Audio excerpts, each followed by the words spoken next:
Olá, bom dia a todos. Vamos lá começar mais um módulo, né, do curso Psicanalisa. O módulo de junho é um módulo que a gente vai falar aí de psicanálise e linguagem. E, bom, sempre na primeira aula, com a inauguração de um módulo, deixa eu só botar para gravar, esqueci.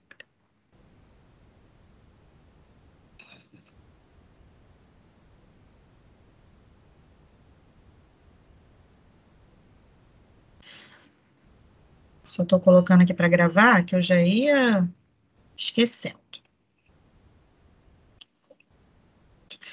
Bom, então, como eu estava dizendo, né, vamos começar aqui mais um módulo, o módulo da psicanálise e linguagem, e como eu sempre faço, né, no início dos módulos, eu conto um pouco, né, de como que é o psicanalisa, da onde que surgiu essa ideia, né, porque tem alguns alunos novos, né, sempre entram pessoas novas. Então, o curso Psicanalisa, ele surge na pandemia, né, e com essa nova, né, versão de aula, né, de ser online e ao mesmo tempo presencial, né, em tempo real. E eu, como professora, né, sou professora da Universidade Veiga de Almeida, a gente viu que isso funciona, né, que as pessoas não gostavam muito das aulas online porque elas eram gravadas, e agora com essa, né, possibilidade da gente fazer a aula ao vivo, as pessoas têm curtido, né, e aí a gente tem um módulo, né, uma psicanálise que alcança, né, a gente tem aqui pessoal de São Paulo, né, de Minas, a gente já teve até pessoas, né, em outro país também, isso é muito bom, né, poder transmitir a psicanálise e ter esse alcance, né.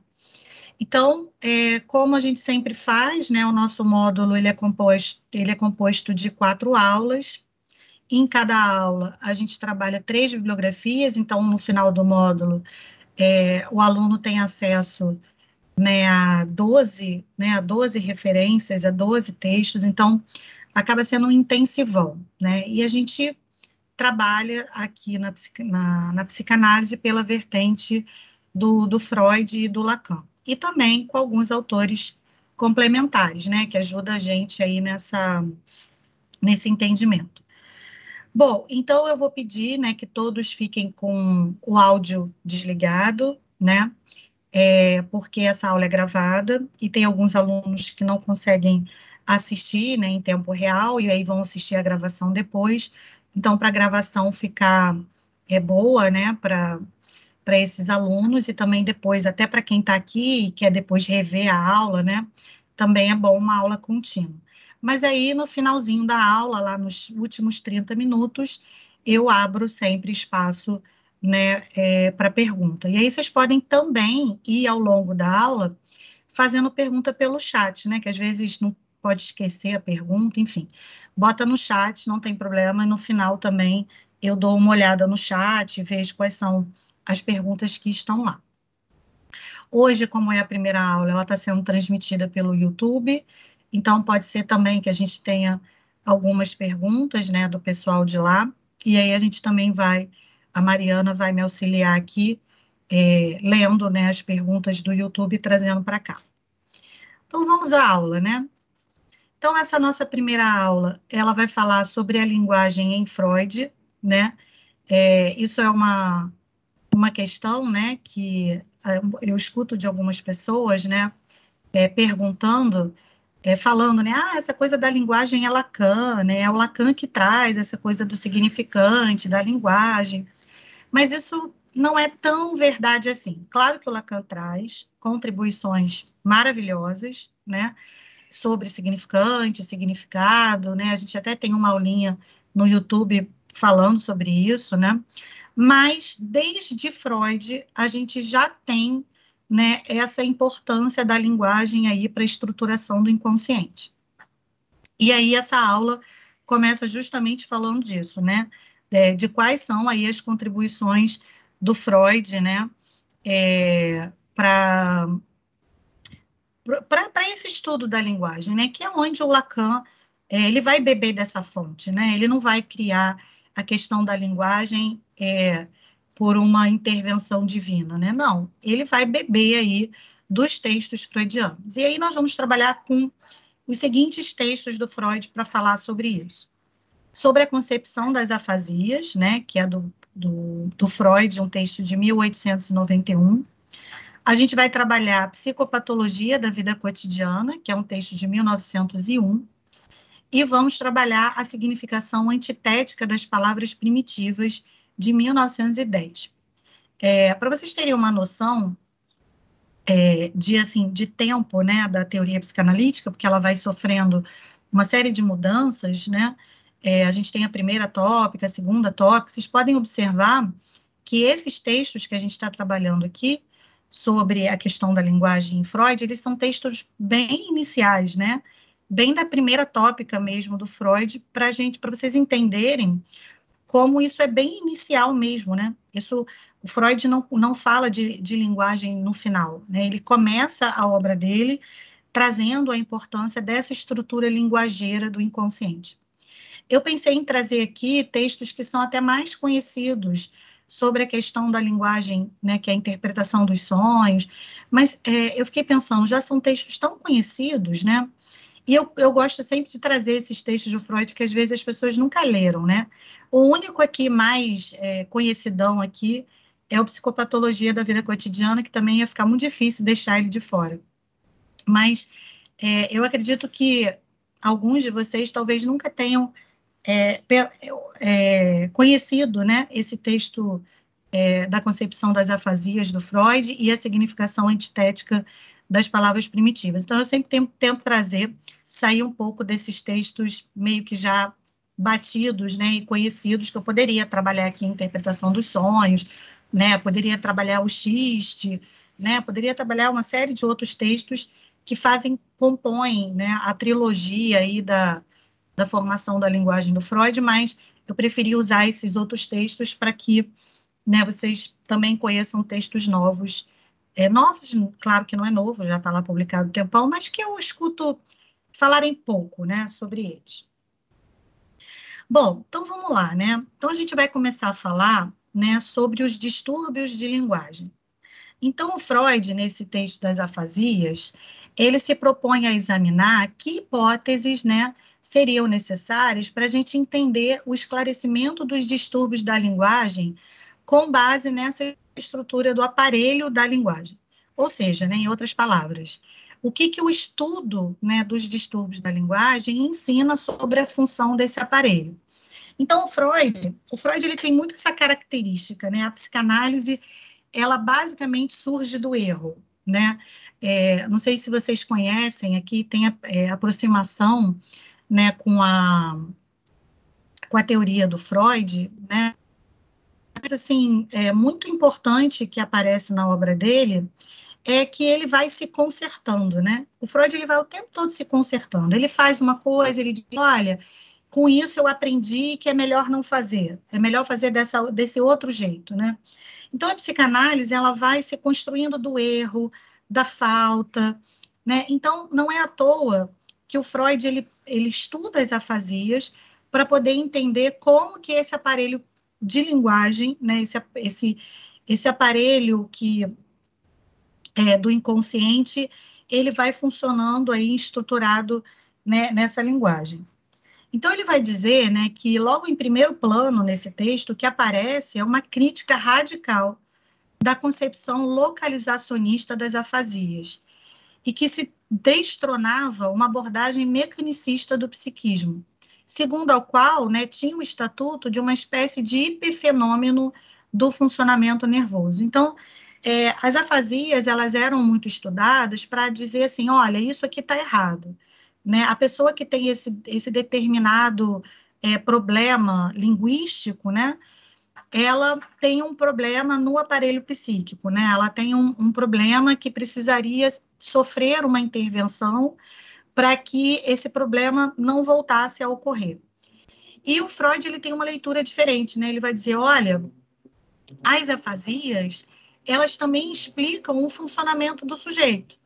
Então, às vezes, a troca de uma palavra pela outra, né, a troca de um número pelo outro, ou não lembrar subitamente do significado de uma palavra. O Freud vai dizer que isso não precisaria ser interpretado necessariamente como um erro, um problema que deveria de ser consertado, né, ou que demonstraria ali um problema daquele sujeito, né, estrutural ali né, do funcionamento desse aparelho. Ele vai dizer que não, que às vezes nesse erro, a troca de uma palavra pela outra, ou a troca de um número pelo outro, ou a troca de um significado pelo outro, isso também poderia estar falando do funcionamento mesmo daquele sujeito. E aí, claro que depois ele vai falar, né, do ato falho, né, ele vai falar, olha, tem alguma coisa aí do inconsciente do sujeito que se apresenta, né, nesses momentos em que parece que existe uma falha na linguagem. Mas, na verdade, não seria uma falha na linguagem, seria essa linguagem trazendo alguma coisa inconsciente desse sujeito, e que ao invés de a gente querer consertar, a gente deveria querer ouvi-la, né, para poder entender o que existe ali daquele sujeito que a gente pode entender, né, de como que aquele sujeito se organizou. E aí o Freud ele vai se reportar, né, à filosofia, quando ele vai apresentar os modos de formação das associações linguísticas, de modo que se evidencia uma perspectiva capital do ponto de vista metodológico, a concepção de que o fenômeno psicológico ele deve ser tomado como um complexo, que converge para a importância da análise enquanto procedimento de investigação, né? Então, o Freud ele tenta tirar um pouco, né, essa concepção da análise como se fosse algo, vamos analisar para ver se o sujeito está funcionando de forma correta, né? Ele tenta tirar um pouco essa noção, né, de uma investigação para ver se o sujeito ele estaria condizente, né, com o que a cultura espera dele, né? Então, na verdade, ele diz assim, olha, a gente precisa olhar para essas associações linguísticas de uma forma complexa. Então, por exemplo, a gente pode observar que em alguns bairros, alguns guetos, né, algumas comunidades, elas vão ter uma língua própria, uma língua que às vezes não vai ser compartilhada com todo mundo. Eu não sei se todos aqui, eu sei que alguns são do Rio de Janeiro, talvez devam conhecer, mas sei também que tem pessoas aqui que não são do Rio de Janeiro, mas eu vou dar um exemplo aqui, que nós temos aqui no Rio de Janeiro, um bairro que é o Catete, e que lá muitas pessoas falam ao contrário. Então, assim, Catete é TTK, né? E eles falam dessa forma trocada, rápido. Então, assim, às vezes, quando a gente chega de fora, eles estão falando uma língua que é uma língua que ninguém conhece, e que é uma língua local daquele pessoal, daquele bairro. E que eles começaram a usar aquela língua por conta de várias coisas, né? Como se fosse um código entre eles, para que outras pessoas não entendessem o que eles estivessem falando, né? Então, a linguagem não quer dizer que ela não é comum a todos, que ela vira, diríamos, um problema. E naquela época, o Freud observava que quando a linguagem ela não era uma linguagem compartilhada, ela às vezes caía no lugar de afasias, né? Então, por exemplo, quando uma criança ela está aprendendo a falar, quando ela está aprendendo a escrever, a minha filha está passando por esse processo, né? Que ela está com 5 anos, e uma coisa interessante que a escola diz é assim: escreve do seu jeito. E aí ela escreve uma palavra que não existe, né? Que ela escreveu ali deliberadamente, mas quando eu pergunto para ela, Ju, o que está escrito aqui? Ela diz para mim o que está escrito ali. Para ela, aquela escrita tem sentido, né? Então, por mais que não seja um sentido compartilhado, tem um sentido ali. E quando a gente vai estudando as afasias, quando, né, uma pessoa tem um problema de trocar o significado das palavras, né, isso é visto como um problema, do tipo, nós precisamos corrigir. E a gente não entende que aquilo pode ser algo daquela pessoa, da característica daquela pessoa, da forma como ela associou aquela palavra. Eu sei que nós temos normas, que nós temos normativas escolares e que a gente precisa ir, de alguma forma, consertando isso, porque a língua compartilhada, ela também é importante. Eu não estou abrindo mão disso, né? A gente sabe que a língua compartilhada também é importante, porque senão a gente não conseguiria se entender minimamente, né? Mas o que o Freud está chamando a atenção é que antes da gente tornar isso uma patologia, a gente precisa também observar o que é importante, né, da gente conhecer desse processo individual do sujeito em relação à linguagem, né? Então, ele vai dizer que a investigação desse processo, né, de formação dos fenômenos vai permitir o acesso às suas características, que é uma situação privilegiada fornecida pelo patológico, em que esse composto está justamente decomposto, né? Então, o Freud vai dizer que é importante, quando a gente olha de perto para essas afasias, para essas patologias, entre aspas, para a gente poder entender o próprio funcionamento da língua, né? E o que daquele, se a gente for decompor esse funcionamento, né, como Freud faz, que a gente vai ver aqui na psicopatologia da vida cotidiana, ele decompõe o ato falho dele para ele poder entender o que está por trás, né, daquele ato falho, né? O que tem ali dele mesmo, né, que fez produzir aquele ato falho. Então, ao invés de eu consertar, de eu ficar num olhar de conserto, né, eu vou olhar, na verdade, tentando entender o porquê que aquilo foi produzido, né. Essas línguas próprias, elas também acontecem muito em grupos, né, grupos, às vezes, de culturas diferentes, né, grupos, às vezes, que querem fazer a transmissão de alguma coisa e não quer propositalmente que o outro entenda, né, e aí cria-se novas línguas, né, o próprio código Morse, né, ele é criado no momento de guerra, né, que o inimigo não podia descobrir, né, os hieroglifos também, né, quer dizer, a linguagem, ela vai sendo criada, né, para comunicar, mas também para esconder, né. E ele vai dizer que esse modo de investigação, né, quando a gente se propõe a estudar, decompor a linguagem, esse modo de investigar estará subjacente a todo o percurso freudiano.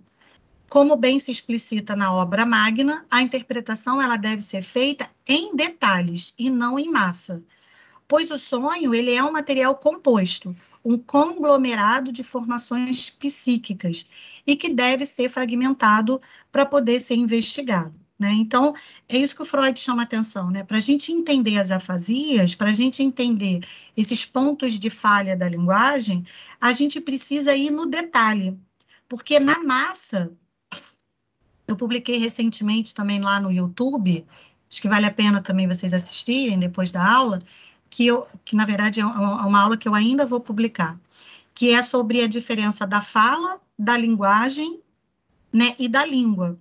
A língua, ela é a massa, né? Todo mundo, língua portuguesa. Muitas pessoas falam a língua portuguesa. Então, eu tenho uma massa aí. Só que quando a gente vai para a linguagem, já existe ali uma mistura dessa língua que é massa, que é compartilhada por uma massa, e já um pouco ali da interpretação do sujeito. E quando a gente vai para a fala, é o que há de mais original num sujeito. Ninguém fala igual. Eu posso estar aqui, Brasil, Rio de Janeiro. Então, o que eu posso ver? Brasil, eu compartilho a língua portuguesa. Quando eu vou para o Rio de Janeiro, eu já tenho uma linguagem diferente, que é o carioquês. Então, eu vou ter gírias, eu vou ter expressões de falas que já são diferentes, por exemplo, no Nordeste, e que são diferentes no Sul. E quando eu falo, aí é a Daniele, né? é o sujeito ali, é o meu desejo, né? Aí tem a minha enunciação, o meu ritmo de fala, a forma que eu falo, se é uma forma clara, se não é, se é rápida, se é lenta, e aí isso é meu, né? Então é isso que o Freud está chamando a atenção. Quando a gente vai investigar a estrutura de uma linguagem, a gente precisa olhar o detalhe, porque é no detalhe que a gente vai alcançar aquilo que tem de mais particular, de mais autoral de um sujeito. Né? Então, nesse texto das afasias, no âmbito do conceito de processo introduzido por Jackson, o Freud propõe um modo inovador no tratamento da questão da linguagem. Ele vai dizer, então, que o interesse ele não se volta para a natureza do processo, mas sim para as leis e as regras que o regulam e que o fazem produzir determinados efeitos, né? Então, o Freud ele acaba, né, com essa lógica de um estudo da linguagem, onde eu quero entender como que se dá aquele processo, né? O Freud vai dizer, não é isso que interessa, não é a estrutura orgânica, a natureza desse processo, e sim quais são as leis, quais são as regras, como que é esse funcionamento, porque a forma que o sujeito fala aponta para a forma como ele se estrutura, como que ele interpreta, como que ele se posiciona.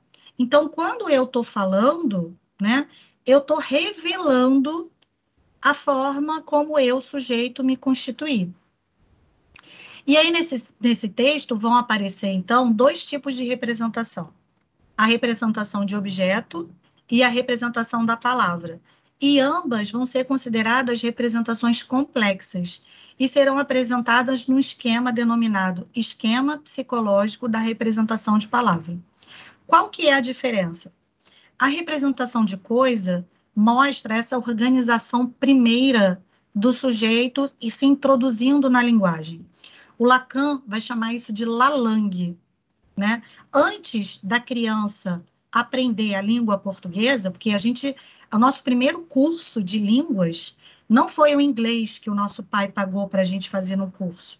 O nosso primeiro curso de línguas foi aprender a língua portuguesa, e que a gente não aprendeu na escola.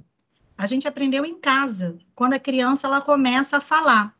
E quando ela começa a falar, ela vai abandonando essa lalangue que está mais relacionada a uma representação de coisa. Eu vou trazer um exemplo familiar que aconteceu na minha família. Eu tenho uma prima que ela tem, né, filhos gêmeos. E eles estavam estudando na mesma escola, na mesma sala de aula. E aí uma coisa que a professora começou a observar, e a mãe também, né, a minha prima, é que eles não estavam evoluindo na fala. E aí começa, né, toda aquela, é autismo, é déficit de atenção, é isso, é aquilo outro. E aí a minha prima começou a ficar muito preocupada, né, muito desesperada, e aí eu, conversando com ela, eu disse assim, prima, olha, porque o que acontece? Como eles são gêmeos, eles falavam muito entre eles dois. E era muito bonitinho, porque era blá, aí o outro respondia blá. A gente não entendia absolutamente nada do que eles estavam falando, mas eles estavam conversando entre si. E aí eu disse assim para ela, olha, por que que você não separa eles de turma? Porque o que estava acontecendo? Eles estavam blololó e blololó e estavam sendo entendidos. Então, eles não estavam sentindo a necessidade de abandonar o blololó, que é a representação de coisa, para passar para a representação de palavra, que é falar uma língua que é compartilhada com todo mundo. E aí, quando eles se separaram, quando eles mudaram de turma por um tempo, eles começaram a falar, eles começaram a desenvolver a fala. Então, veja, ao invés de ficar achando que é um autismo, que é um déficit de atenção, quando a gente entende que a linguagem, a gente só aprende uma língua para ser entendido, né? Por exemplo, eu tive um paciente que ele foi passar 6 meses fazendo intercâmbio num país para poder aprender a falar a língua, né? Só que o que aconteceu? Ele falou, Dani, eu acabei não aprendendo muito bem, não, sabe por quê? Porque lá eu fiz tantos amigos brasileiros que acabava que quando a gente estava entre a gente não falava o inglês, a gente falava brasileiro. Então, aquela imersão da língua que eu deveria de ter tido, eu acabei não tendo. Então, ele percebeu que acabou que não funcionou muito bem. Se ele talvez não tivesse ficado próximos de muitos brasileiros, ele teria estado mais aberto para aprender a língua, né? Porque para eu aprender uma língua, precisa ter o desejo de ser entendido. Se não tiver esse desejo de ser entendido, eu não vou aprender essa nova língua. Gente, só um minuto que a minha bateria está descarregando. Deixa eu só pegar aqui o carregador. Só um minutinho.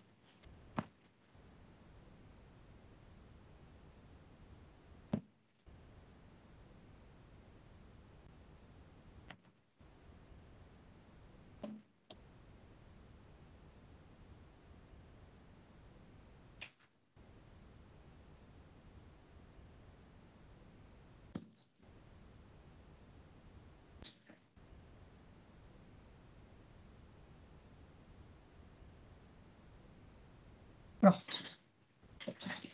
Então, a língua, né, essa imersão que a gente faz na linguagem, ela está muito associada, né, a essa questão de querer ser entendido pelo outro, né, de fazer essa relação com o outro. Por isso que realmente, por exemplo, nos casos de autismo, né, a gente tem, às vezes, dificuldade de fala, mas não por conta de uma afasia, mas sim por conta de uma estruturação psicótica, né, na relação ali com o outro, que às vezes, de fato, né, a linguagem ela fica prejudicada, né? Mas o que eu estou querendo dizer é que a relação de linguagem, ela é feita nessa relação a estudar. Bom, então Freud ele vai dizer o seguinte, que a representação de palavra, ela aparece como um complexo representativo fechado, enquanto que a representação de objeto, ela é aberta. Então, a representação de palavra, ela não está ligada à representação de objeto a partir de todos os seus componentes, mas apenas a partir da imagem acústica. Entre as associações de objetos são as visuais, que representam o objeto de forma semelhante à forma como a imagem acústica representa a palavra. Então, vamos lá. Quando o Lacan ele vai em Saussure, né, o que o Saussure ele ensina para a gente? Bom, na formação da linguagem, né, da palavra, o que acontece? Eu vejo uma imagem, eu vejo, por exemplo, a foto de uma árvore, e eu sei que aquela foto, aquela imagem significa árvore. Isso é representação de palavra, né? Ela está ligada a uma noção visual do objeto. Enquanto que a representação de objeto, que eu estava falando de Lalang, né, que eu dei o exemplo dos gêmeos, que fica blá, blá, blá, blá, blá, blá, blá, blá, e o outro responde blá, blá, blá, blá, blá, blá, blá, blá, porque eles estão se entendendo, essa representação de objeto, observem que é um som. É um som, né? Eles estão conversando muito mais a partir de uma acústica do que, de fato, aquela palavra significa. Só que na construção do inconsciente, do aparelho psíquico, essas representações elas vão se ligar. A representação de objeto ela vai se ligar à representação de palavra, mas não com todos os componentes. Então, por isso que, se eu, por exemplo, falar,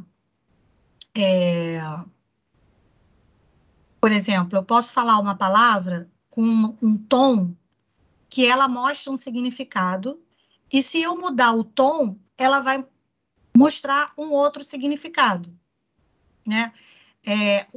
Então, assim, vamos supor, eu posso dizer para uma pessoa assim, ah, cara, nossa, eu tô muito cansada, né? Aí eu tô botando, a forma que eu falo, ah, cara, eu tô muito cansada, mostra uma coisa meio assim, ah, sei lá, tô de saco cheio, desisti e tal, por conta do som, por conta da forma que eu falo aquela frase. Agora, eu posso falar essa frase, que as palavras são as mesmas, mas num tom diferente, do tipo, ah, cara, tô muito cansado, cara, tô muito... Já mostra uma coisa mais irritada, né? Uma posição diferente. A frase, a palavra é cara, estou muito cansada. A palavra é a mesma. Mas se eu falar, cara, estou muito cansada, eu tenho uma interpretação. E se eu falar, cara, estou muito cansada, já tem uma outra interpretação. A representação de palavra é a mesma. O som, a acústica, é que vai mudar, né? Por isso que, às vezes, a gente fala para alguém assim, por que você está falando assim comigo? Porque, às vezes, o tom que a pessoa fala, a gente interpreta uma coisa, né? Então, a representação de objeto, ela está muito mais na questão da entonação, né? Enquanto que a representação de palavra é o sentido mesmo, ali, a frase propriamente dita, né? Que eu estou entregando para o outro. Então, esses processos associativos, né, que se dariam na área da linguagem, constituiriam o aparelho da linguagem. E esses processos, eles consistiriam no último estágio da série de reorganizações sucessivas da informação sensorial proveniente do mundo externo. Então, segundo Freud, os estímulos que incidissem sobre a medula, eles seriam reordenados ao longo do seu caminho até o córtex, onde eles passariam por outro processo associativo, e aí, então, seriam mais uma vez reorganizados. Então, o Freud está dizendo o seguinte, olha, o cérebro, né, a estrutura cerebral orgânica, ela recebe essas percepções e traduz, né, ela faz a tradução dessas percepções, porque vocês devem saber, né, que o nosso cérebro, a gente capta a imagem invertida, né, que aí quando vai para o cérebro, ela fica, né, tem todo esse processo da própria captação do funcionamento cerebral perceptual, só que o Freud vai dizer que elas não só se organizam por conta dessa estrutura cerebral, que elas também vão se organizar depois por uma questão psicológica, simbólica do sujeito. Então, por isso que quando a gente volta na questão das afasias, o que ele está querendo dizer é, pode existir afasias que são provocadas pela estrutura orgânica, ter alguma questão ali que não está funcionando direito, né? Por uma questão realmente cerebral, orgânica, mas a gente pode também ter afasias que são provocadas não por uma questão orgânica, e sim pela organização do próprio sujeito. Por exemplo, esses gêmeos, né, que eu dei de exemplo, talvez eles pudessem, por exemplo, serem tratados como autistas, né? Ou aí tomar remédio para déficit de atenção. E, na verdade, só em separar eles de turma, já mudou todo o comportamento em relação à linguagem. Então, é isso que o Freud está chamando a atenção. A gente não pode limitar o aparelho psíquico, o aparelho de linguagem, a algo somente orgânico.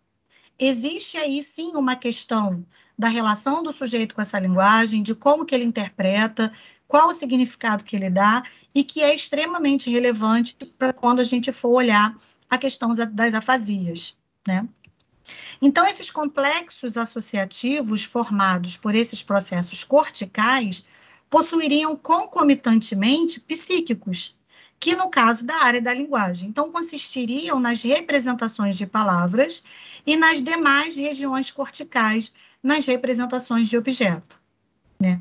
Então, o Freud ele traz, né, essa relação das estruturas cerebrais, né, orgânicas que determinariam, né, o funcionamento do aparelho linguageiro do sujeito, mas ele também está dizendo, olha, é concomitante também com as questões psicológicas. Então, é muito importante a gente diferenciar o que é orgânico e o que é psíquico, né?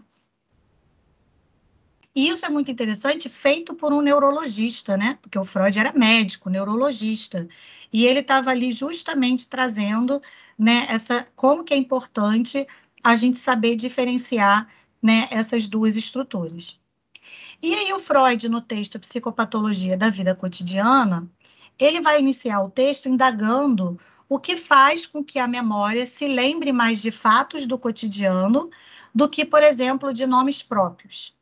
e esse fato mereceria a atenção do analista, né? Porque esse texto do Freud, né, ele está falando de um ato falho dele, que ele gostaria muito de lembrar de um nome, né, de um artista, porque ele estava conversando ali com um desconhecido, com um estranho no trem, e eles estavam falando sobre obra de arte e tal, e o Freud ele queria lembrar o nome de Signorelli, mas ele não estava conseguindo lembrar. E aí ele fica encafifado, né? Por que que eu não consigo lembrar desse nome, né? Por que que está me faltando a memória? E aí não é porque Freud estava com Alzheimer, né? Ou porque o Freud estava com um problema neurológico e ele não estava conseguindo lembrar do nome. E aí ele começa a mostrar, né, o porquê que ele não consegue lembrar. E uma das coisas que ele começa a se perguntar é por que que a gente acaba lembrando com mais facilidade de fatos mais corriqueiros do que, por exemplo, alguns nomes próprios. E aí ele vai se dar conta que, além dele esquecer o nome, ao tentar relembrá-lo, a gente vai substituindo por outros nomes, mesmo reconhecendo que esses nomes substitutos não são o nome que eu gostaria de lembrar. E a memória, ele continua fazendo a gente pensar nele. Ele vai dizer, né, ele acredita que isso ocorre devido a um deslocamento no qual o nome original ele é substituído por outro. E esse processo psíquico, Freud vai dizer que ele não é arbitrário, né? Então ele vai dizer assim, lá no caso dele, né, ele queria lembrar de Signorelli e ficava vindo à mente Botticelli e Boltraffio, que é o nome também de outros artistas. E ele ficava assim, meu Deus, mas por que que eu estou lembrando desses nomes que eu sei que não são esses nomes, ao invés de eu lembrar do nome que eu realmente quero lembrar? E ele vai dizer que isso acontece por conta de um deslocamento, né, linguageiro do sujeito. Então, por exemplo, eu tenho até um caso pessoal meu, né, que eu tenho uma pessoa conhecida, que o nome dela é Andressa, e eu cismo em chamar ela de Alessandra. Eu não tenho a menor ideia do porquê que eu faço isso. Mas a coisa me atropela, né? Claro que se eu um dia parar para analisar isso, eu vou encontrar um ponto. Eu vou entender o porquê que eu faço isso.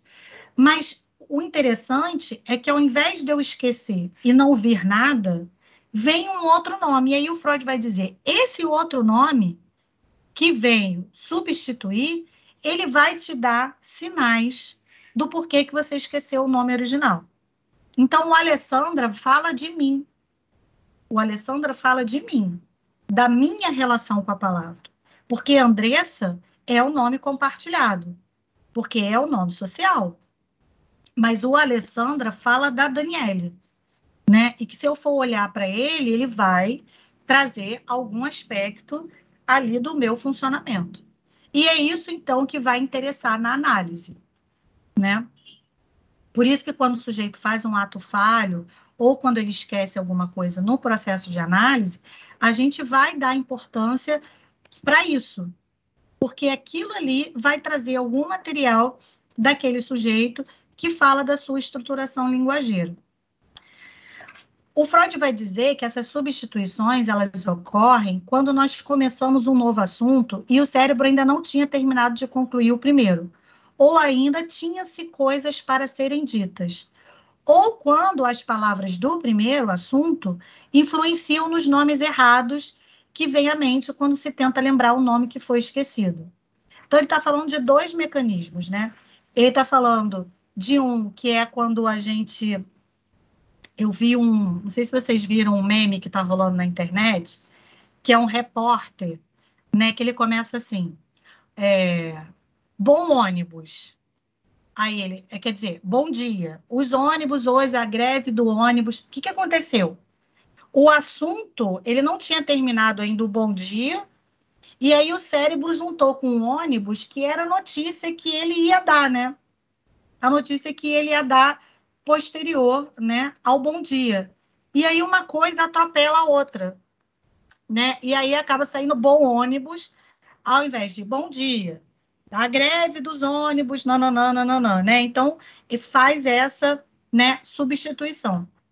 E a outra situação é quando a gente quer falar uma palavra, que às vezes seria uma palavra errada, e aí a gente acaba substituindo errada no sentido de recalcada, não permitida, que talvez fosse falar de algo sexualizado, né? E aí o próprio recalque tira aquilo, né, da ação, do não, você não pode falar isso, então faz uma substituição, fala outra coisa. No caso do Freud, quando ele esquece Signorelli, o Lacan, quando vai fazer o resgate desse texto, ele vai dizer, olha, Signorelli tem a mesma sonoridade de Sigmund Freud, né?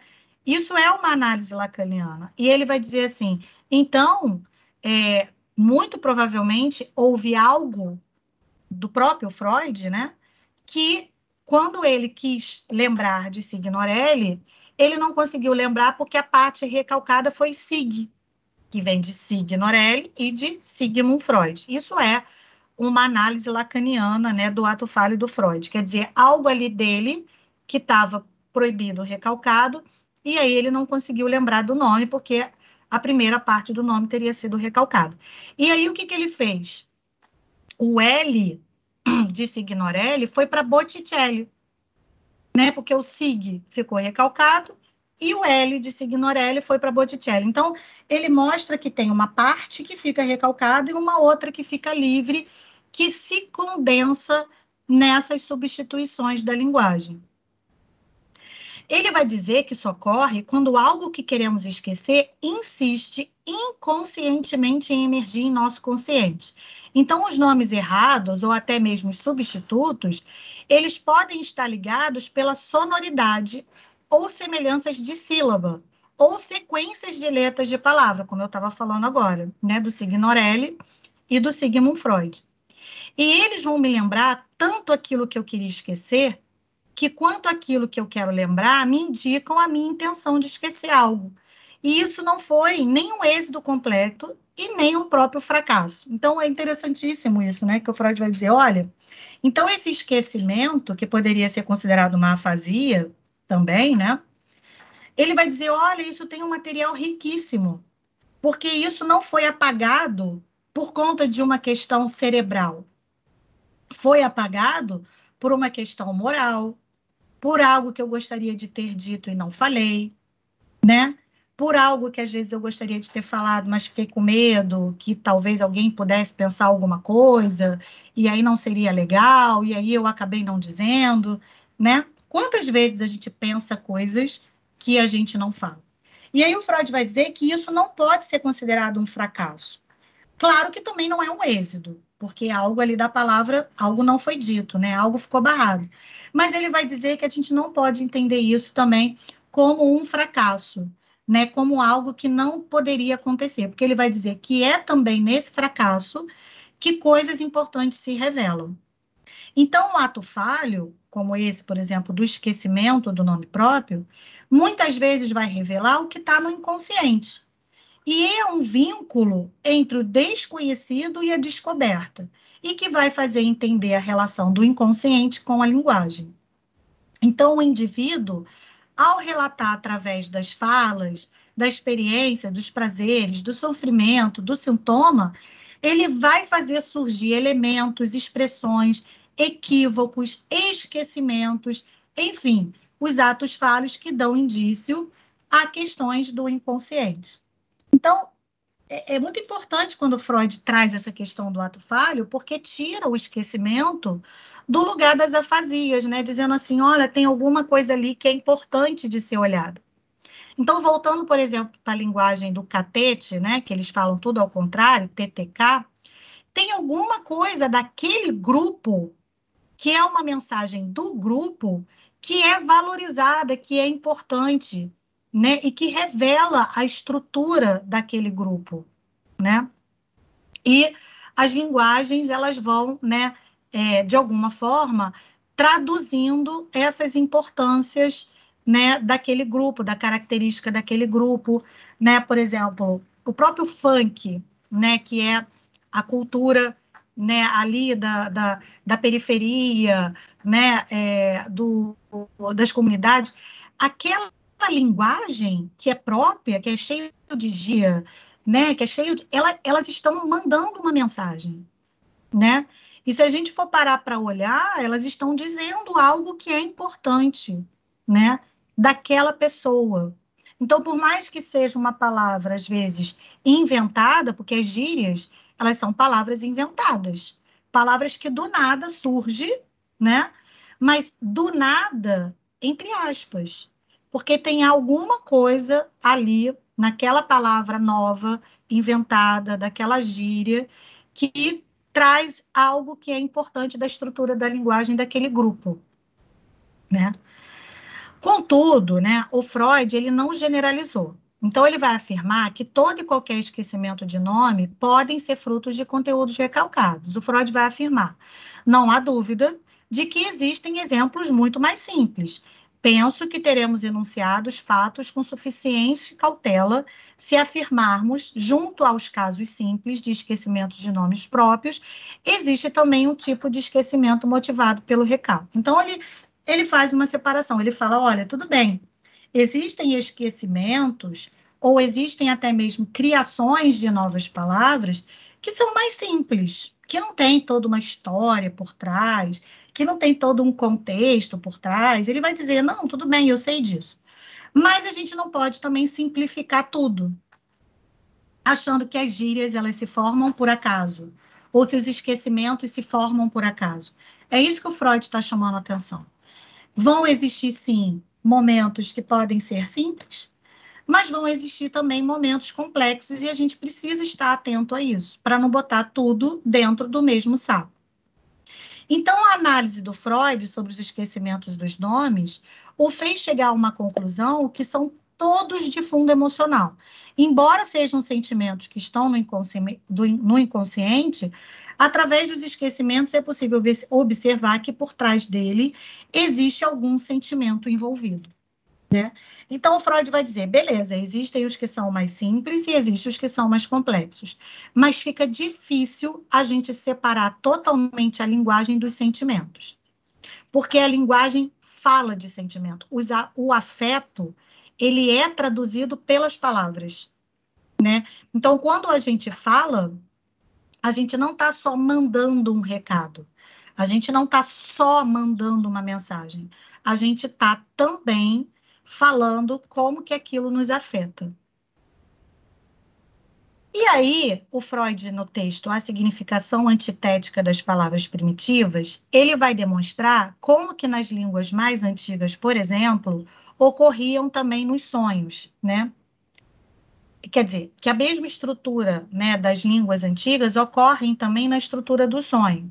E há inúmeras palavras com dupla significação, sendo que uma delas representa o exato oposto da outra, né?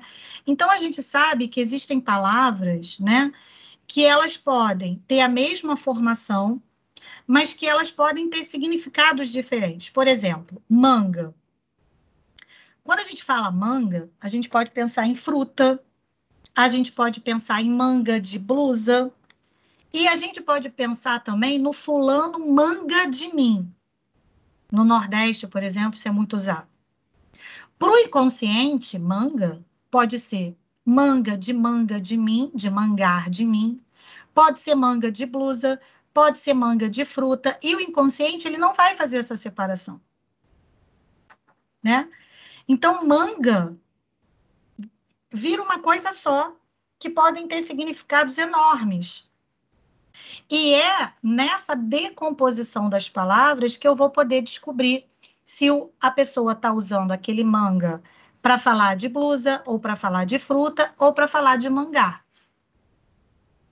né? E eu só vou saber fazendo essa decomposição das palavras. Então, as palavras, elas são primitivas no sentido de coisa, porque quem vai dar o significado é o sujeito. Então, esse aparente enigma antitético expresso nas palavras primitivas seria explicado pelo modo comparativo como pensamos e que significamos o mundo. O claro só pode ser concebido e conhecido em comparação com o escuro, e o forte em comparação com o fraco, né?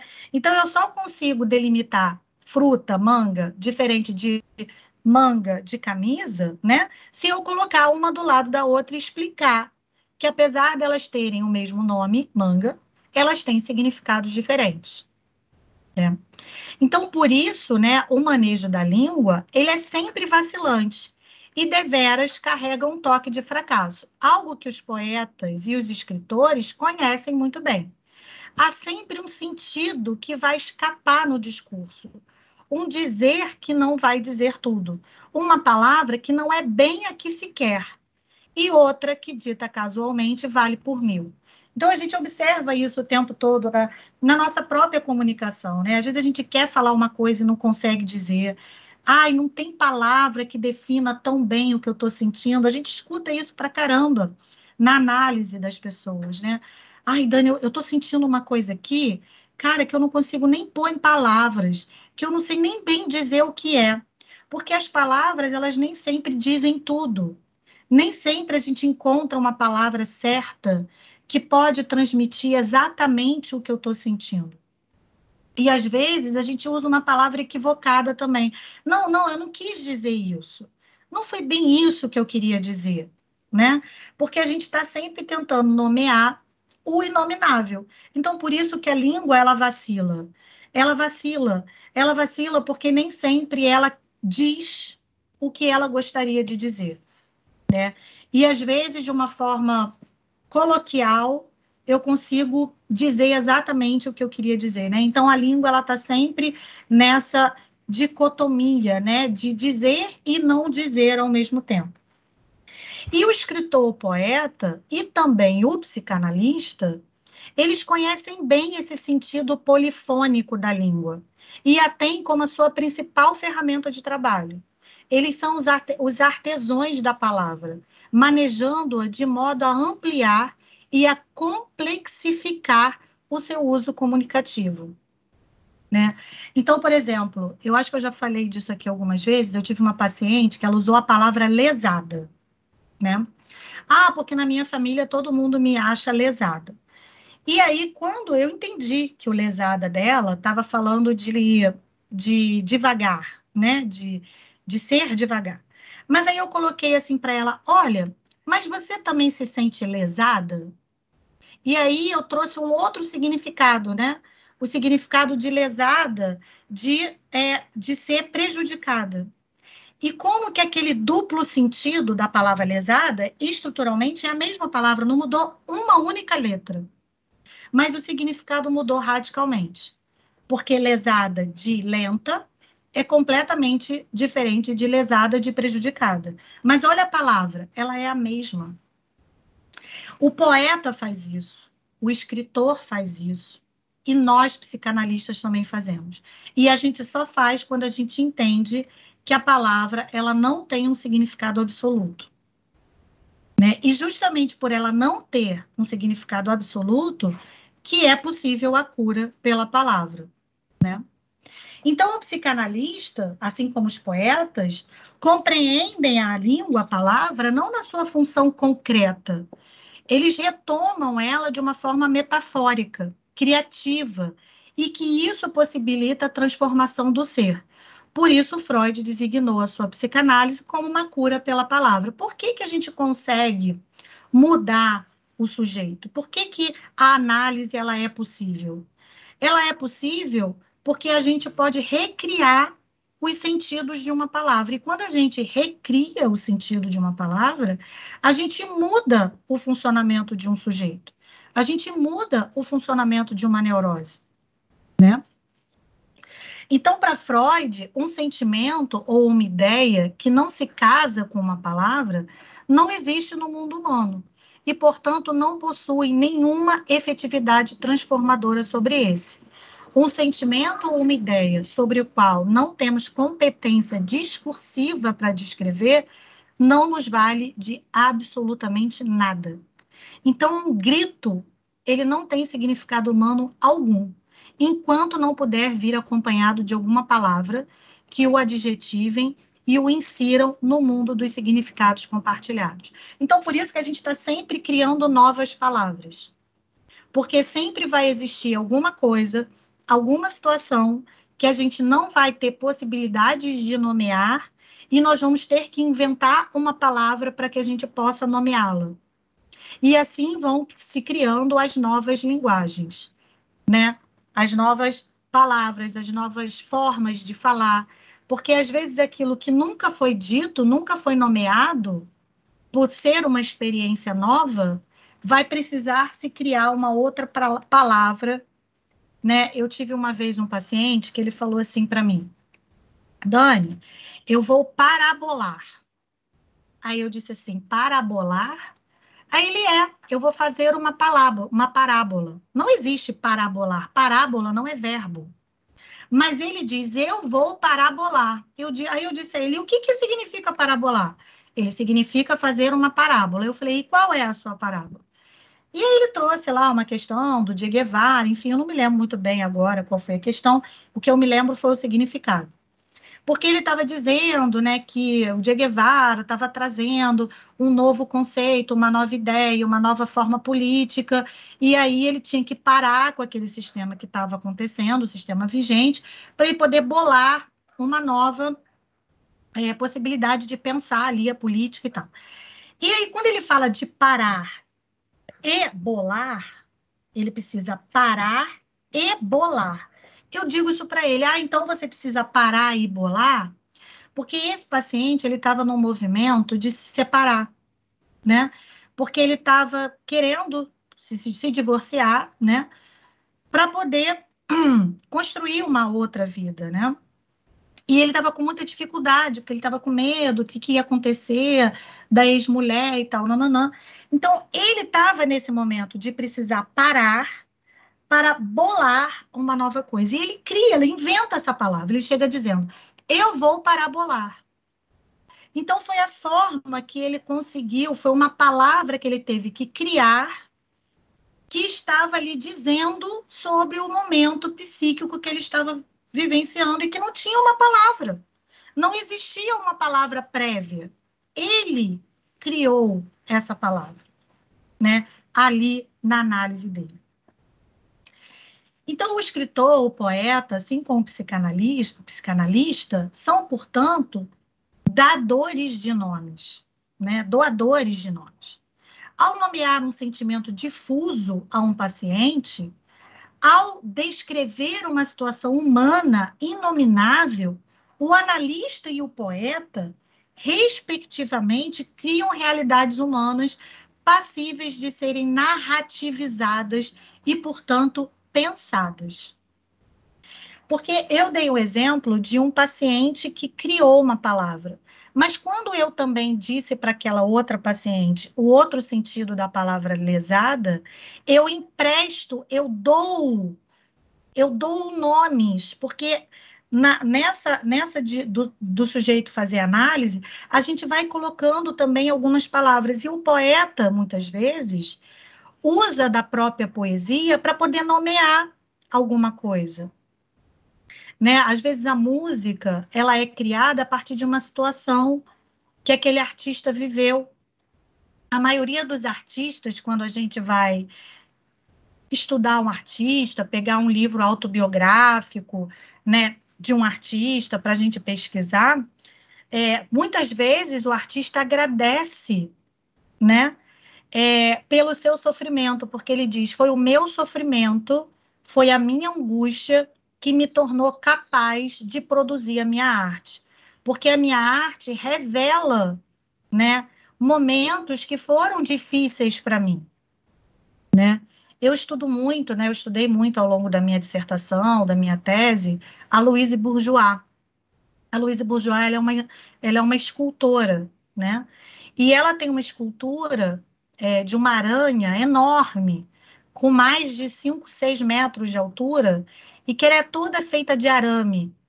E ela é interessante porque quando você olha a aranha de longe, você tem medo da aranha, né? Porque ela é muito grande, ela é muito alta. E quando você chega embaixo da aranha, ela é mãe, porque ela está com uns ovinhos de mármore. E é tão interessante essa experiência, né? E aí, a Louise Bourgeois, ela dá o nome dessa escultura de mamãe. E quando a gente vai estudar, entender a vida de Louise Bourgeois, a Louise Bourgeois fala muito da mãe dela, da relação dela com a mãe dela, né? Porque a mãe dela era uma tecelã. ela fazia tapetes e parecia uma aranha, né? Assim como a aranha produz a teia, né? Ela faz uma relação da mãe dela, que era uma tecelã, com essa aranha. Então, quando o artista consegue produzir uma obra de arte, ele consegue nomear aquela experiência que, às vezes, se fosse pôr em palavras, ele não conseguiria. E aí ele faz uma escultura, ele faz um poema, ele faz uma música, e o psicanalista também faz isso, né? Ele ajuda o sujeito, muitas vezes, a nomear. Eu já tive caso, por exemplo, de paciente chegar na sessão e chorar, chorar, chorar, chorar, chorar, chorar, chorar, e não conseguir dizer nada. E a gente incentivar o paciente, né? Não, olha só, você pode chorar. O que esse seu choro quer dizer? E às vezes o paciente inventa a palavra, porque não tem uma palavra pronta que possa dizer o que ele está sentindo. Então ele vai lá e cria-se uma palavra. E é interessante que com as crianças a gente faz o contrário, né? Porque criança inventa muita palavra, né? Quando era pequena, por exemplo, eu não falava edredom, eu falava bugão. Mãe, pega o meu bugão, né? E bugão virou uma palavra que a gente usava já adolescente. Minha mãe brincava com isso, né? Porque é isso, né? A criança, às vezes, quando ela não está, como ela ainda não está tão devorada pela língua, ela se permite criar novas palavras, né? E como que isso poderia, né, talvez na nossa sociedade, ter mais espaço, né, para a gente poder criar mais palavras, falar do jeito que a gente tem vontade de falar, por que não, né? Então, portanto, né, a máxima freudiana da cura pela palavra continua valendo como nunca. A palavra, ela cura, ela sutura as bordas do vazio, ela areja o solo asséptico do senso comum, ela cria realidade com as quais ainda podemos sonhar, ela tece pontes e pactos, ela subverte a ordem séria das coisas, ela brinca com o sentido, ela costura silêncios e sons. E é com essas palavras que nós, psicanalistas, trabalhamos. Eu vou terminar aqui, gente. E eu quero ver aí, ouvir de vocês perguntas, comentários.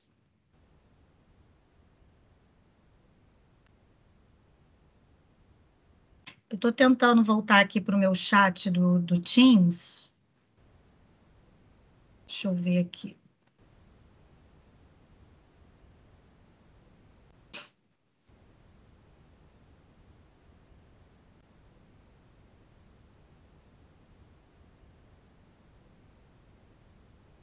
Deixa eu ver aqui. Peraí que meu...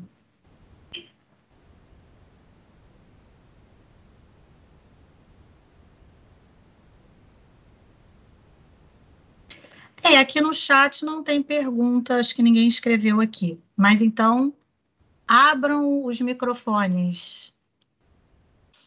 Não sei se, acho que a Mariana vai colocar alguma pergunta aqui do YouTube.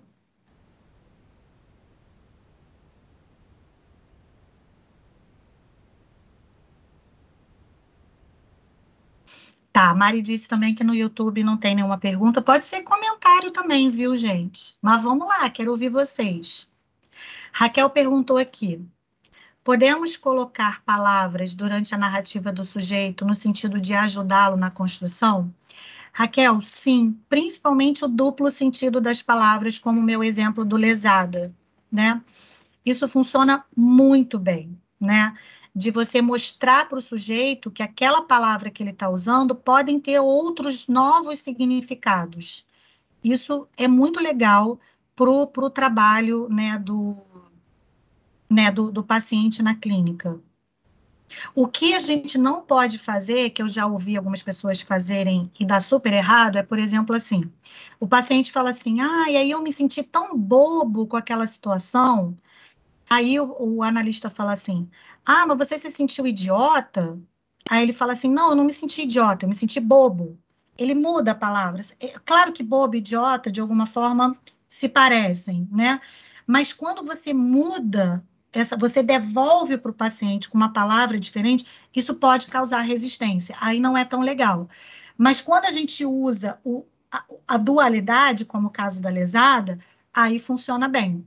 Porque abre o sentido, né? É esse o movimento, né? O movimento de abertura de sentido, né? A Denise me perguntou aqui se a linguagem é pensamento. Não.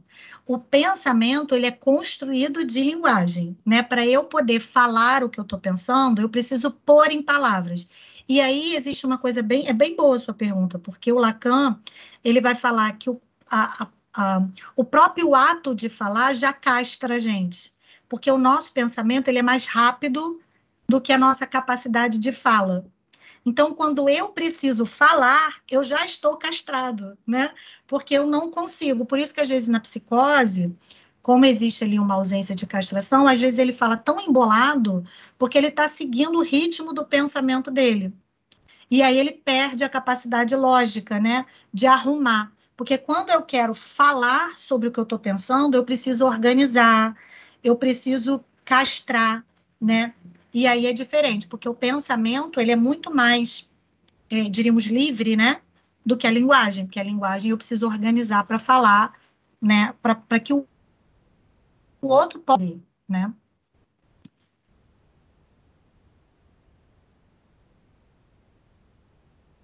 Oi, Dani, bom dia. Bom dia.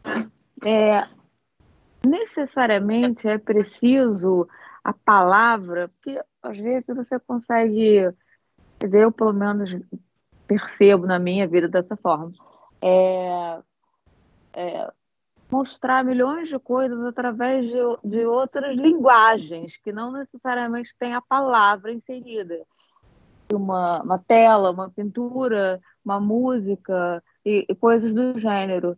Somente quando eu consigo colocar palavras em cima dessa coisa que exprime tanto do que eu quero, que não tem palavra que dê nome, é que aí então é que eu posso fazer uma modificação das coisas. Só a imagem, da coisa imagética, de uma bela obra de arte, como a escultura que você falou, ou de uma belíssima música, já não é o suficiente. Claro que é, tanto que a gente colocou, né, que a poesia, a tela, ela fala por si só. Eu tenho um paciente que ele corre, e ele sempre corre 4 horas, 4h30 da manhã, e ele me manda sempre fotos lindas de pôr do sol, de anoitecer, e ele manda para mim, né? E ele sempre manda assim, bom dia. E uma vez na análise, né, a gente estava conversando sobre isso, que ele falou, você viu as fotos que eu mando para você e tal? Aí eu falei, sim, né, sempre vejo e tal. Ele, é porque eu queria tanto que você percebesse o que eu estou sentindo, né? Que você entendesse o quanto que é gostoso para mim estar correndo, porque uma coisa que a gente também trabalhou muito na análise dele é que correr era o porto seguro dele. Era o momento em que ele estava com ele, né? Que quando todo mundo fala isso, né? Quando corre, parece que entra num estado ali meio de transe, né? E todo bom corredor fala muito disso, né? E É olha, muito engraçado que. real isso. Oi? É muito real. Quando você corre depois de um determinado período, que você entrou no automático do corpo, menina, é um momento. Parece que você encontrou com Deus. Eu Não, não e conheço olha que nada interessante. melhor. Não, e agora veio uma coisa para mim, quando eu falei de corredor, eu pensei de corredor. Eu tô falando do corredor, mas eu pensei em corredor porque eu acho que a gente entra num tipo de corredor, né? Que a gente se conecta ali com a nossa mente, com a nossa forma de pensar. E aí, como ele, obviamente, está transferido comigo, né? Eu sou analista dele, ele me manda essas fotos, que é a forma que ele se sente, né? É uma forma dele me dizer como que foi esse corredor, né? E eu acho isso muito legal. Então, assim, com certeza, Simone, dentro da análise é muito bacana. Eu tenho paciente que leva poema para mim, eu tenho paciente que manda música, né? Então, assim, isso é trabalhar com as palavras, né? Sim, perfeito, Dani. Obrigada.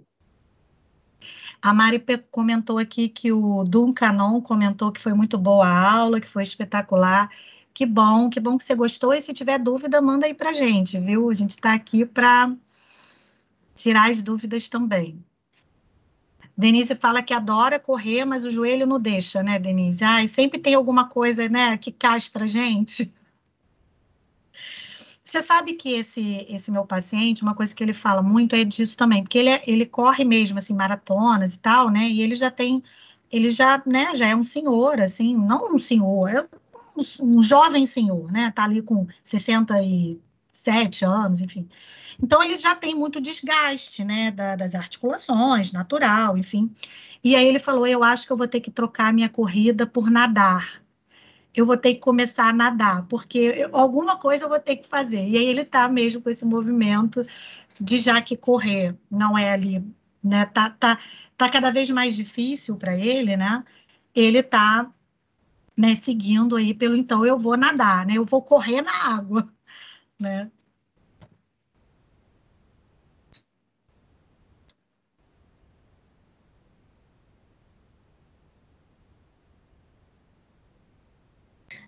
Oi, Daniele. Olá, oi Maria Alice. Eu posso tirar uma dúvida aqui? Claro, claro, por favor. Eu peço desculpa se minha dúvida foi muito básica, Imagina. porque é o primeiro módulo que eu participo. Mas eu achei muito interessante que você disse que para aprender um novo idioma é preciso ter o desejo e né, essa conexão com o desejo e tal. E aí me trouxe uma questão do desejo do analista de aprender a língua daquele analisando. Essa correlação faz sentido? Assim, é por isso da gente manter esse desejo do analisando, por também ter interesse na linguagem e na língua específica dele? Total, lindo o que você falou, muito bonito, assim, é uma forma muito legal de traduzir o desejo do analista, porque é bem isso mesmo, né? A gente tem, sei lá, você atende 10 pacientes no dia, a cada vez que você atende alguém é uma outra língua, né? Como que muda, né? Então, assim, perfeita a sua nota, muito boa, adorei, parabéns. Obrigada. Ô, Dani, Oi. Raquel de novo. É muito interessante, né, isso que ela acabou de pontuar e assim, a gente preocupado com a profissão, preocupado em entender, né, as possíveis situações que vão aparecer para a gente em consultório. E às vezes até eu falei, cara, vou ter que me propor uma viagem para fora que eu nunca fiz, eu vou fazer 37 anos, e assim, já tracei uma meta, porque às vezes a pessoa mesmo vai trazer pontos de cultura para a gente fortes, do que ela sentiu saindo do meio dela ali, né, tão enraizado, que você não vai saber participar. Às vezes eu tenho essa preocupação também de pensar quais são os assuntos que eu tenho que abordar, que eu tenho que estudar, o que eu tenho que trazer, o que eu posso enriquecer, né? Porque às vezes vai chegar uma pessoa até com um pouquinho mais de cultura que a gente, cada um tem sua limitação, que eu já estou me propondo a fazer coisas diferentes que eu nunca fiz para poder flutuar em vários pontos, sabe? Para trazer uma coisa mais enriquecedora. E eu fico realmente preocupada, até essa questão da corrida, do esporte, a minha mãe mesmo fala que eu acho que você é viciada no hormônio, porque eu realmente também, final de semana, eu só consigo fazer alguma coisa depois que eu faço uma atividade física. Aí eu até falei para ela, falei, não, mãe, é porque às vezes eu prefiro fazer algo para mim, em primeiro lugar, e depois eu posso fazer para todo mundo. E aí eu comecei, é muito enriquecedor, né? Quando você ouve essas coisas assim, você fica, será que a gente está no caminho? Essa questão de buscar cultura, o desejo pelo aprendizado, antes mesmo da gente estar se formando, todo mundo aqui estudando, praticando, ouvindo coisas novas, que é um curso desse, né? É enriquecedor porque você trabalha com várias línguas diferentes, várias pessoas, vários entendimentos diferentes. E aí eu queria entender se é esse mesmo caminho, se você também tem essa manobra pessoal de se propor, às vezes, a experiências diferentes, já se preparando a um possível paciente que você vai atender, né? Uma coisa que eu aprendi, assim, eu tinha muito esse sentimento quando eu era muito nova, né, assim, porque eu me formei muito nova, né, assim, a psicologia foi a minha primeira faculdade, né, então eu entrei lá com 17 anos, né, e me formei com 23, né, então, assim, eu era muito novinha. E eu tinha um pouco esse medo que você está colocando, assim, de, cara, será que eu vou entender? Será que eu vou conseguir atender uma mãe e eu não sou mãe, né? Assim, eu tinha um pouco essa preocupação. Mas uma coisa que a prática me ensinou é que eu não preciso ser mãe para entender as mães, porque cada mãe é uma mãe. Isso foi uma coisa, isso foi uma coisa que eu aprendi, comecei, porque o que acontece? Para eu conseguir entender a experiência desse meu paciente, eu preciso deixar a minha de lado. Então, por exemplo, eu sou mãe hoje, né? E quando a minha filha nasceu, eu tive depressão pós-parto. E logo que minha filha nasceu, veio uma menina, uma moça, querendo atendimento porque ela estava com depressão pós-parto. E eu não conseguia atender. Eu não conseguia atender. Então, sabe o que eu percebi? Que quando eu vivo a mesma experiência do meu paciente, eu não consigo atender. Porque aquilo estava... Eu queria chorar com ela, eu queria abraçar ela, eu queria dizer, minha filha, eu super entendo tudo que você está sentindo, eu estou exatamente do mesmo jeito que você. Então, o que eu aprendi na minha experiência clínica é que eu não preciso ter um conhecimento prévio. Na verdade, quanto menos eu tiver esse conhecimento prévio, melhor eu escuto o meu paciente. Por exemplo, aqui, a corrida. Você falou uma coisa interessante. Olha o que você falou. Você disse assim, eu gosto de fazer o exercício físico porque eu sinto que primeiro eu estou fazendo algo para mim, para depois eu fazer algo para o outro. Olha o significado de esporte para você. Esse meu paciente, esporte para ele é porto seguro. Percebe que fazer esporte para você significa uma coisa e para o meu paciente outra? Entende? Aí, se eu for praticar esporte para entender o que significa o esporte, eu não vou conseguir ouvir você e não vou conseguir ouvir ele. Não que eu seja proibida de praticar esporte, mas que eu tenha o entendimento de que eu praticar não significa que eu estou entendendo você. Percebe? Muito interessante, né? Essa faculdade é uma delícia. Eu até falo que eu fico tentando entender qual ramo que eu vou, porque eu sou divorciada, tenho uma filha. Falo, gente, acho que a única coisa que eu não vou conseguir atender é a pessoa, assim, né, nesse período de separação. Justamente por isso, por achar que a minha experiência vai levar alguma coisa até desconstrutiva para aquela pessoa, né? De chamar ela para fora do consultório e falar, vamos tomar um chopp, larga essa pessoa, sabe? De ter aquela... E não é à toa por isso que a gente fala que a formação do psicanalista se dá no tripé. Ou seja, você precisa fazer a sua análise pessoal para você conseguir fazer essa separação, né? De que mesmo daqui a alguns anos, quando você já tiver passado pela separação e você receber um paciente que está vivenciando uma separação, você não vai colocar o seu nele, né? Você vai entender que são processos que cada um vai passar por isso de uma forma diferente. Por isso que é tão importante a gente fazer análise e saber encaminhar paciente. A gente tem que saber encaminhar paciente, de perceber que tem paciente que a gente não consegue atender, né? E não consegue, às vezes, dependendo do momento da vida que você está, você não tem condição de atender aquele paciente, né? E é importante o psicanalista, por isso que o tripé tem que estar em dia, né? Fazendo análise, supervisão e estudando teoricamente para você conseguir sustentar a clínica. A clínica, ela é difícil, né? A clínica, ela é difícil, ela demanda muito, né? Obrigada, professora. Nada, imagina. A Raquel comentou aqui, né? Sempre buscando um momento pessoal, sozinho, interessante, né? Que eu acho que ela estava falando do meu paciente. A Denise chama isso de humildade, né? Eu concordo com você, Denise. Eu acho que o analista, ele se despede, né? Ele se despede mesmo dele para estar ali no lugar de objeto, de semblante de objeto, para ele receber esse material do outro, né? E tem que ter muita humildade mesmo, porque se a gente sentar no lugar de saber, de que, né, eu fiz uma faculdade, eu sou psi, eu sei mais de você do que você mesmo, aí a gente não escuta, que é um pouco do que a Maria Alice falou, né? Então, o que sustenta o desejo do analista é ele querer ser novas línguas, né? E ele precisa se permitir estar nesse lugar para ele conseguir fazer uma análise, né? E é verdade.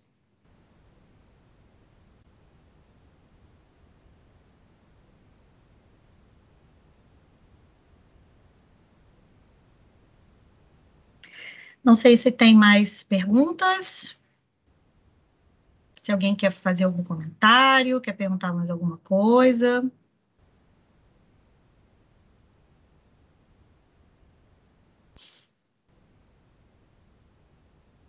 Bom, nosso módulo não terminou, na verdade, acabou de começar, né? Então, semana que vem, a gente vai ter a nossa segunda aula, né? A nossa segunda aula, para o pessoal que já está inscrito, né? O pessoal já recebeu aí as referências, né? Então, a gente vai falar desse inconsciente, que é estruturado como linguagem, e aí a gente vai usar lá 2 bibliografias do Freud e uma de Lacan. Vamos começar a colocar o Lacan aí no meio do caminho, né?